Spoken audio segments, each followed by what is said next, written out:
Hi hello வணக்கம் சினிகான நேயர்களே, welcome to the show the boss review. நான் உங்க விஜய் தயா. நான் சதீஷ்.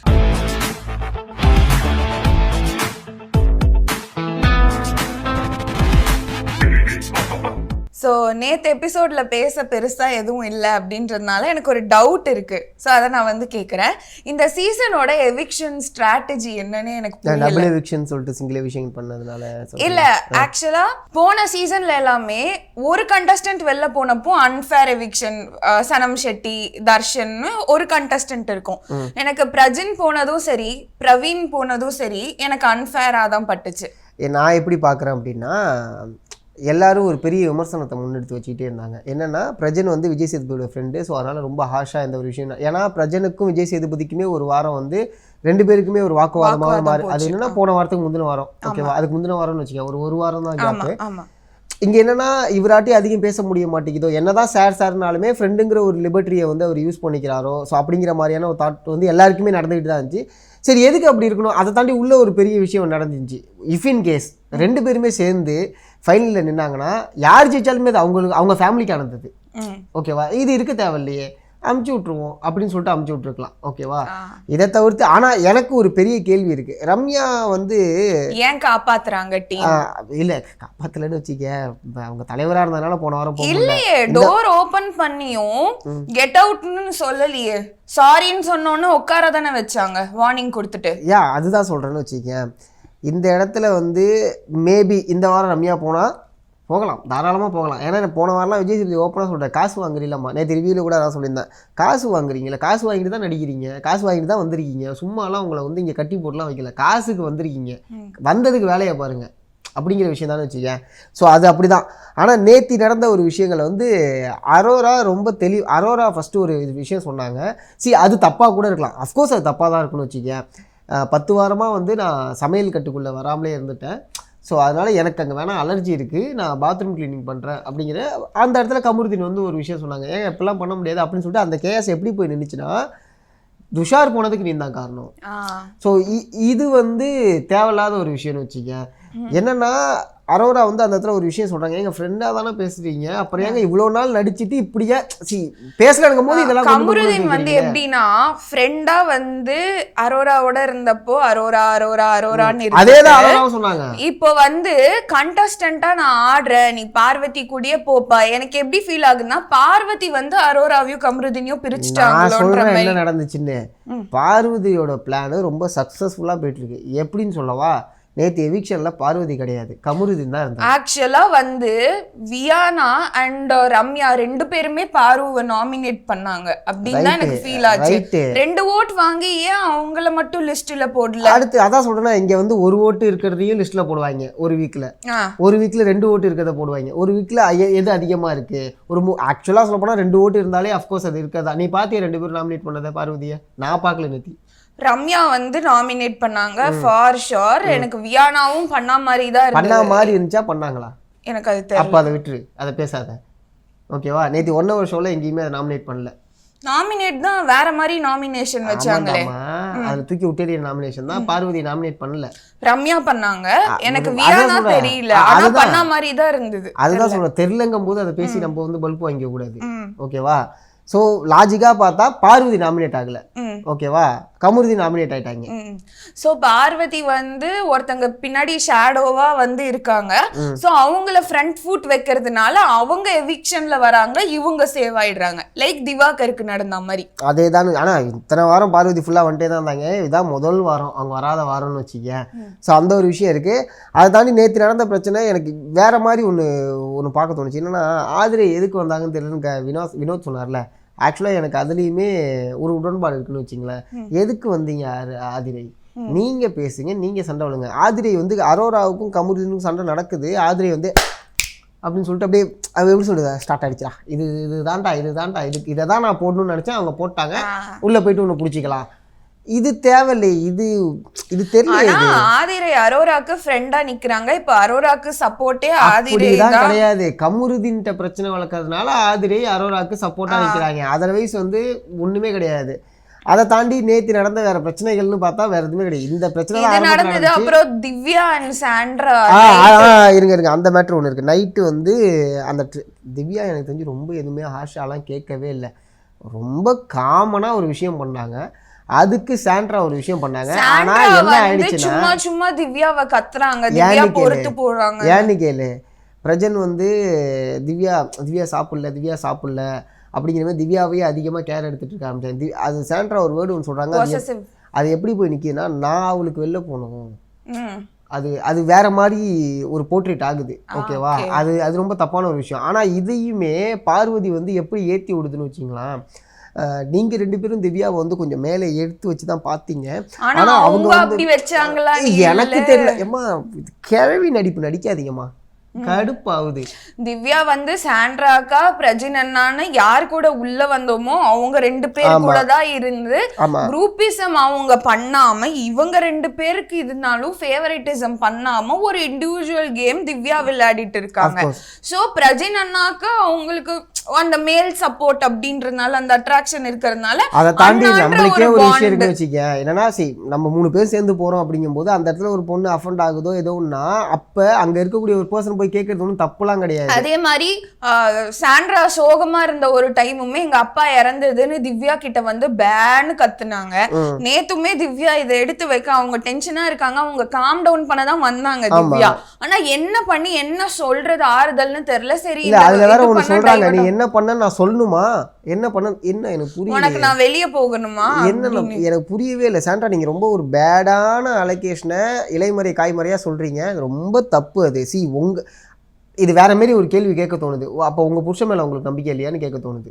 அது அப்படி கிடையாது இல்லை, அவங்க அப்படி பிஹேவ் பண்ணல. ஓகேவா? அப்படி இருந்துன்னா நம்மளுக்கு முன்னாடியே தெரிஞ்சிருக்கும். நேற்று இதை பேசும்போது தான் ரொம்ப வைடரா தெரிய ஆரம்பிக்குது, ஓ இந்த பெர்ஸ்பெக்டிவ்ல பாக்குறாங்களா அப்படின்னு சொல்லிட்டு. சாண்ட்ரா இதை உள்ளுக்குள்ள வச்சு அது ரொம்ப தப்பு. திவ்யா கூடயே இருந்திருக்க கூடாது. அஃப்கோர்ஸ் அதான் சொல்ல, இத்தனை நாள் இல்லாம திடீர்னு இப்போ வந்ததுக்கு அப்புறம் வெளில போனதுக்கு அப்புறம் நீங்க அது ஒரு பெரிய அலிகேஷன் ஆகிக்கிறீங்க. அது தப்பு. அடுத்து வந்து பார்வதி இன்னொரு விஷயம் சொல்கிறாங்க. சரி என்னதான் சண்டையாக இருந்தாலும் வந்து பேசி இருந்திருக்கணும், இவ்வளோ தனியாக இருக்கும், இதெல்லாம் கிடையாது. நேற்று அந்த அளவுக்கு ஒருத்தவங்க ஷவுட் அவுட் பண்ணதுக்கு அப்புறம் திவ்யா வந்து ஸ்பேஸ் தான் கொடுத்தாங்க. ஓகே சாண்ட்ரான்னு அவங்க எதுக்குடா இந்த பொண்ணு கிட்ட போய் நம்ம வாயில வாங்கி கட்டிக்கணும், நம்ம கொஞ்சம் ஒதுங்கி இருப்போம், காம் டவுன் ஆயிட்டு. அதுக்கு பார்வதி ஒரு விஷயம் சொல்றாங்க, அவங்க வந்து யாராவது ஒருத்தவங்க கூட இருந்துகிட்டு அப்படியே டீமா தான் பண்ற விஷயத்தெல்லாம் திவ்யா மேல போட்டு சொல்ற மாதிரி இருக்கு. இந்த வாரம் பார்வதி போக மாட்டாங்க. நிஜமா இந்த வாரம் ரம்யாவை அனுப்பலன்னா பிபி டீம் ரம்யாவை காப்பாத்துது அப்படின்னு நான் சொல்றேன். ரம்யா மட்டுமே சொல்ல தேவை. ரம்யா இந்த வியானா 2 பேருமே அமைச்சிருக்கோம், 2 பேருமே எதுவுமே பண்ணல. ஓகேவா?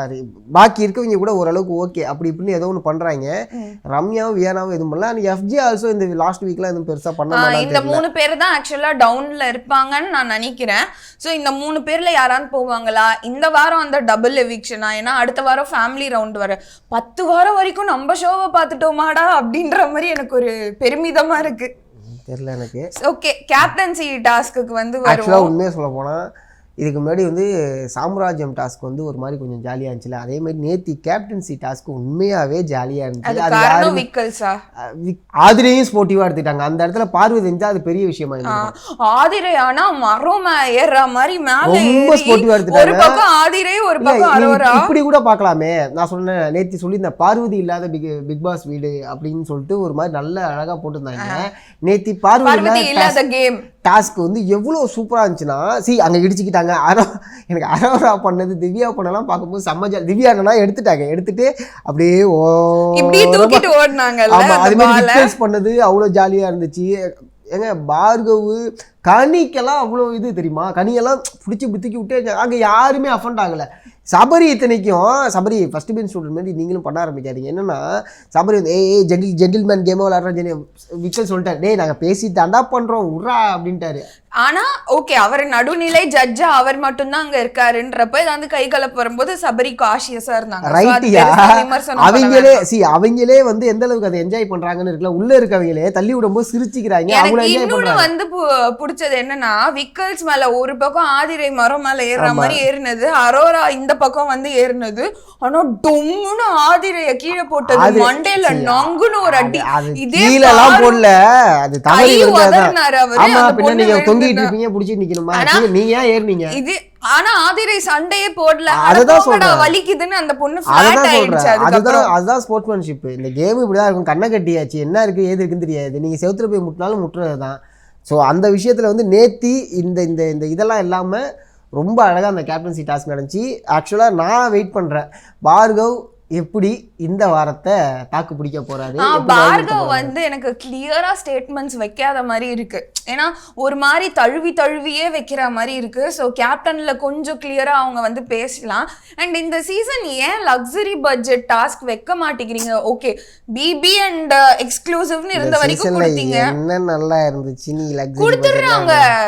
கிராசரிஸ் எல்லாமே ஸ்டோர் ரூம் பண்ணி வச்சுக்கிட்டு ஒன்றும் பண்ண முன்னாடி கிராசரிஸ்க்குனே ஒரு டாஸ்க் நடக்கும். டீமா பிளான் பண்ணி என்ன பண்ணலாம், ஏது சமைக்கலாம் அப்படின்ற மாதிரி. நேத்து கூட அரோரா என்ன சொன்னாங்க, அந்த ஃபுட் ஐட்டம்ல ஃபங்கஸ் இருக்குன்னு ஒரு பாயிண்ட வச்சப்போ, நீ கிச்சன் டீம்லயே இல்ல, கிச்சன் டீம்ல இருக்கிறவன் தானே பார்க்கணும்னு கமருதீன் வந்து சண்டை வலிச்சது. அப்போ வந்து ஒரு டேர்ம் கமருதீன் யூஸ் பண்ணாங்க, அதை கூட ஜோ மைக்கேல் வந்து போட்டிருந்தாங்க. இதையும் நீங்க துணின்னு நார்மலைஸ் பண்ண போறீங்களா, கமருதீன் பண்ணது ஹராஸ்மெண்ட்னு. ஸோ எனக்கு எப்பதான் இந்த ட்ரையாங்கிள் முடியும்னு தெரியல. இப்போ கமருதீன் வந்து அரோராவை எனிமிட்டி ஜோன்ல பாக்குறாங்களோ அப்படின்னு திருப்பி உட்காந்து பேசினாங்க ரெண்டு பேரும். பேசும்போது ஓகே அரோரா வந்து ரொம்ப நார்மல் ஆயிடுறாங்க. ஒரு சண்டை நடக்குது, அதுக்கப்புறம் எதுக்கு அதை நம்ம பெரிய அஃபண்டா வச்சுக்கணும் அப்படின்னு சொல்லிட்டு கமருதீன் நார்மல் ஆயிடுறாங்க. பார்வதிட்டே அவங்க நார்மலாக தான் அப்படி இப்படின்னு யோசிக்கிறாங்க. பட் ஆனா அது பார்வதி நைட் என்ன பண்ணாங்க, ஸ்வீட் கொடுத்துட்டு நான் நாமினேஷன்ல வரல அரோரா, கோட்டை முதல்ல இருந்து தயவு செஞ்சு பேசாதீங்க பார்வதி, அது ஒரு மாதிரி இறைச்சலா இருக்கு, அது வேண்டாம், அவாய்ட் பண்ணிக்கலாம். ஏன்னா ரொம்ப ஒரு மாதிரி இறைச்சலா இருக்கு. அந்த அந்த ஹாப்பினஸையே கூட எங்களாட்டி பார்க்கும்போது என்ஜாய் பண்ண முடியல. வாய்ஸை வந்து நான் தப்பு சொல்லல, அதை வச்சு நான் அவங்களை வந்து கிரிட்டிசைஸ் பண்ணல. ஆனால் நயனன்னு பேசிக்கிட்டே இருக்கீங்க. ஃபைன், அதுதான் உங்கள் ஸ்ட்ராட்டஜினா, அது எதுவும் பண்ண முடியாதுன்னு வச்சிங்களேன். ஸோ எப்படி நாமினேஷனில் வந்து பார்வதி விட்டீங்கன்னு தெரில. ஸோ இந்த வாரம் ஆப்வியஸ்லி லீஸ்டாக இருக்கிறது ரம்யா, வியானா, எஃப்ஜே. ஸோ இவங்க 3 பேரில் ஒருத்தங்க வெளியே போகலாம் அப்படின்றத வந்து வினோத்தோட கேம் டோட்டலாக சேஞ்ச் ஆகுது. அது மாறாமல் பழைய மாதிரி இருந்துச்சுன்னா ரொம்ப நல்லா இருக்கும். இல்லைனா வினோத்துக்குமே பெரிய ரிஸ்க் தான். எனக்கு போகிற போக்கில் விக்கல்ஸ் வந்து டைட்டில் வின்னர் ஆயிடுவாரு அப்படின்னு தோணுது. ஏன்னா அவர் தான் நல்ல பேர் வாங்கிட்டு இருக்காரு ஃப்ரம் விஜய் சேதுபதி இருக்கட்டும். ஏன்னா அந்த பக்கெட் விஷயம் அவ்வளவு பெரிய இதுவே இல்ல. சாட்டர்டே எபிசோட்ல ஃபுல்லா அத பேசினது நேத்து நீங்க ரிவ்யூ பண்ணிருப்பீங்க. பட் அது விக்கல்ஸ்க்கு சாதகமா ஒண்ணுமே இல்ல, அது மட்டும் தான். அது நீங்க சாதகமா விஜய் சேதுபதி சப்போர்ட் பண்ண மாதிரி இருந்தது. அண்ட் துரை கேரக்டரும் பார்வதியும் அப்ரிஷியேட் பண்ணாங்க விஜய் சேதுபதி.